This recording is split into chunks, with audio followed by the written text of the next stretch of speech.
ओम साई राम। दोस्तों, आज हम एक मोटिवेशनल टॉक पे बात करेंगे। जो कहानी है जंगल के राजा शेर और एक बंदर की।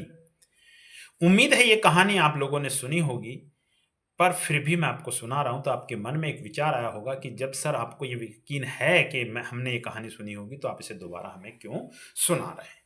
एक्चुअली मेरे सुनाने के पीछे जो मोटिव है वो ये है कि जैसा कि हम सभी लोग ये जानते हैं कि किसी भी नए काम को बार बार करने से, यानी एक काम किया, दूसरा किया, तीसरा किया, करने से किसी को सफलता नहीं मिलती, पैसा नहीं आता, सेटिस्फेक्शन नहीं मिलता।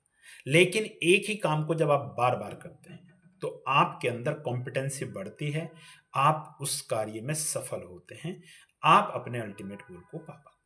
ये कहानी सुनाने के पीछे भी यही रीजन है कि आपने ये कहानी कई बार सुनी होगी, लेकिन क्या आपने इसको इम्प्लीमेंट किया। मेरा मोटिव ये है कि आप इसको, कहानी को आज सुनने के बाद अपने लाइफ में इम्प्लीमेंट करें और आप मुझे कमेंट करके बताएं कि कहीं ऐसा आपके साथ तो अभी तक नहीं हुआ। बंदर वाली कहानी जो बंदर के साथ हुई, अब वो हुआ क्या, तो उसको जानने के लिए हमें कहानी को सुनना पड़ेगा।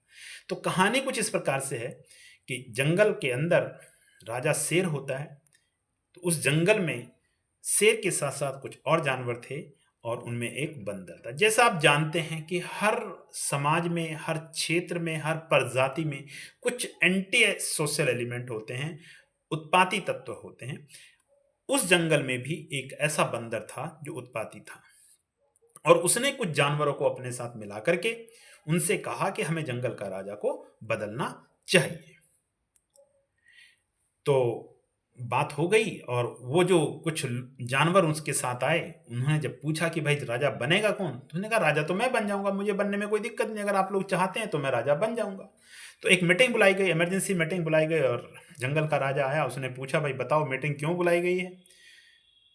तो ये बंदर जो है खड़ा हो गया। अब देखना, इसकी वाक्पटुता को समझने का प्रयास करना, कितना वाक्पटु था ये बंदर।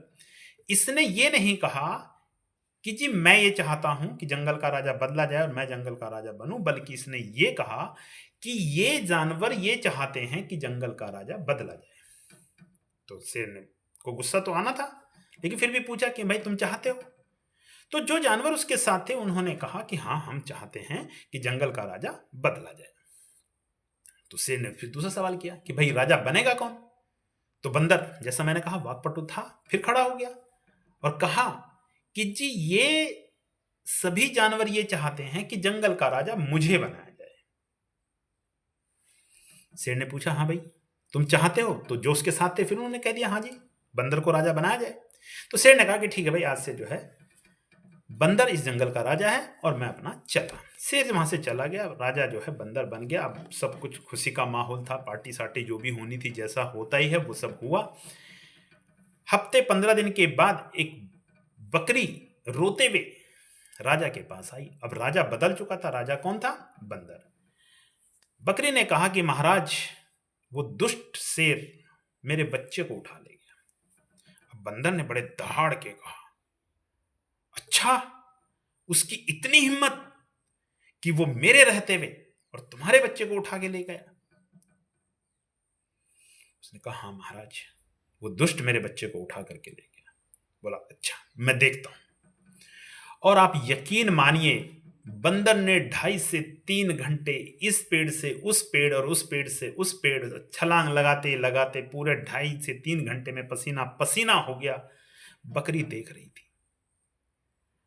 बकरी को बड़ी हैरानी भी थी और डर भी था, और बड़े डरते हुए कहा, उसने बड़े करुणा के शब्दों में कहा कि महाराज, अभी तक तो वो मेरे बच्चे को खा करके पचा भी गया हो।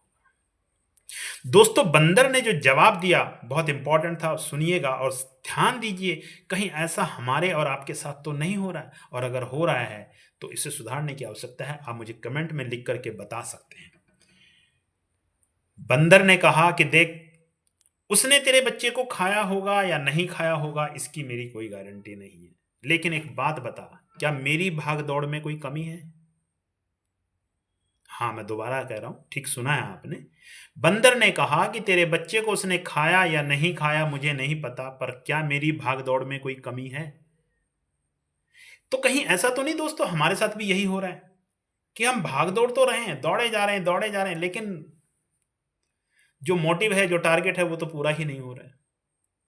उम्मीद करता हूँ आप इस कहानी से बहुत बड़ी सीख लेंगे और इसको अपनी जो इसकी जो पॉजिटिविटी है उसको अपने जीवन में ग्रहण करेंगे और अपनी लाइफ में सफलता के मार्ग में इसे एक माइलस्टोन बना करके आगे बढ़ेंगे।